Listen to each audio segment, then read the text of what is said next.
Assalamualaikum warahmatullahi wabarakatuh. Perkenalkan, nama saya Ikramullah dengan NIM 90500122076. Di sini kami akan memenuhi tugas mid semester pada mata kuliah Ekonomi Moneter Islam. Jadi materi pertama yaitu dalam ekonomi konvensional.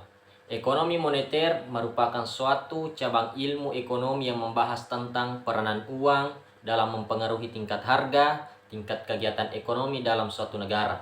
Adapun tujuan dari ekonomi moneter yaitu transaksi, berjaga-jaga, dan spekulasi. Sedangkan dalam ekonomi moneter Islam yaitu tanpa instrumen bunga, tetapi instrumen yang digunakan seperti zakat, infak, sedekah, dan wakaf. Tujuan dari ekonomi moneter yaitu untuk mencapai stabilitas ekonomi yang diukur dengan yang pertama, kesempatan kerja, yang kedua, kestabilan harga, dan yang ketiga, neraca pembayaran internasional. Materi kedua. Jadi, dasar pemikiran moneter dalam keuangan Islam yaitu terciptanya stabilitas permintaan uang dan mengarahkannya pada tujuan yang penting dan produktif. Dalam stabilitas permintaan uang terbagi menjadi dua yaitu penting dan tidak penting. Yang dimana penting yang dimaksud di sini yaitu seperti pendidikan, kesehatan, keamanan, ketahanan pangan, dan fasilitas umum. Sedangkan yang dimaksud produktif yaitu seperti usaha atau lapangan pekerjaan, teknologi atau tempat guna, dan investasi di sektor pasar modal. Materi ketiga. Tujuan utama mendirikan lembaga keuangan Islam adalah untuk menunaikan perintah Allah dalam bidang ekonomi dan muamalah, serta membebaskan masyarakat Islam dari kegiatan-kegiatan yang dilarang oleh agama Islam.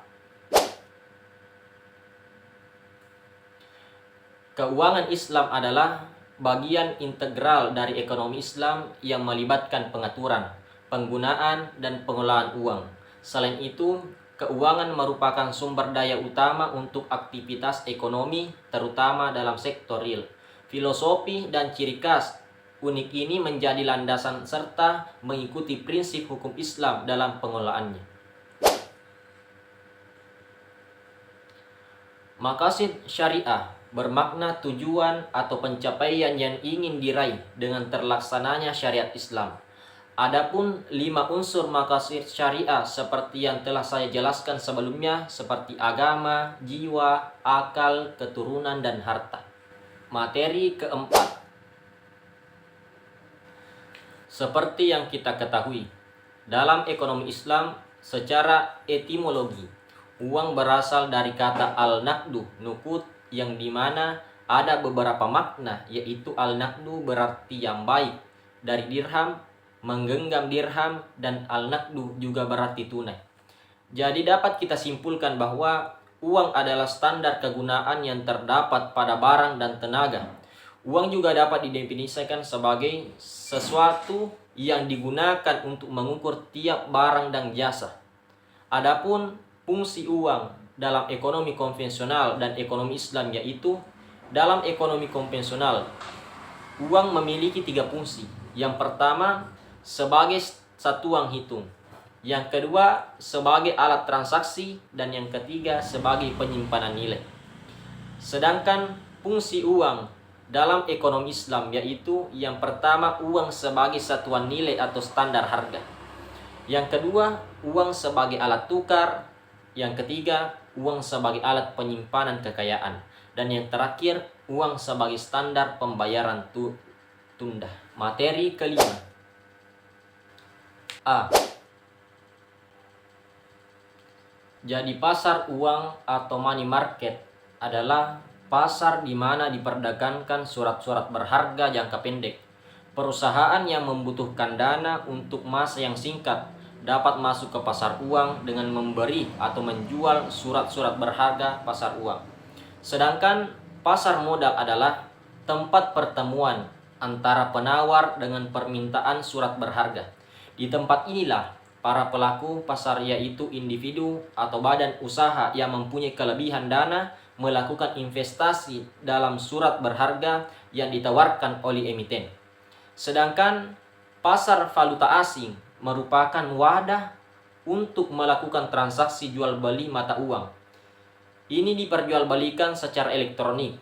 Pasar ini mencakup pembelian dan penjual yang tidak terbatas ruang dan waktu. Materi ke-6.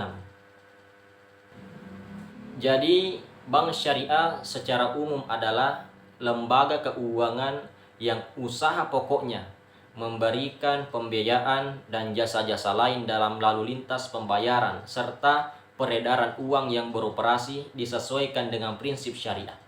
Sedangkan lembaga keuangan non-bank adalah lembaga keuangan yang tujuan utamanya sebagai pengumpul dan penyalur dana dari masyarakat untuk masyarakat juga dalam bentuk pinjaman.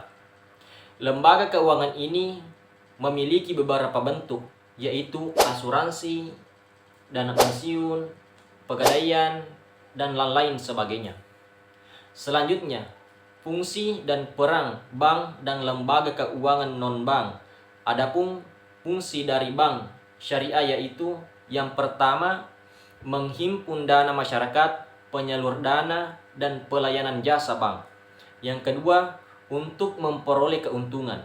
Yang ketiga, sebagai fungsi sosial. Sedangkan lembaga keuangan non-bank berfungsi untuk meningkatkan persaingan dan meningkatkan kedalaman pasar keuangan. Industri keuangan non-bank melakukan kegiatan usahanya dalam memberikan layanan keuangan berupa investasi dan pengelolaan risiko. Baik, itulah tadi beberapa materi yang sempat kami sampaikan. Mudah-mudahan bermanfaat bagi teman-teman penonton sekalian. Apabila ada benarnya itu datangnya dari Allah, dan apabila ada salahnya itu datangnya dari diri kami pribadi. Terima kasih. Assalamualaikum warahmatullahi wabarakatuh.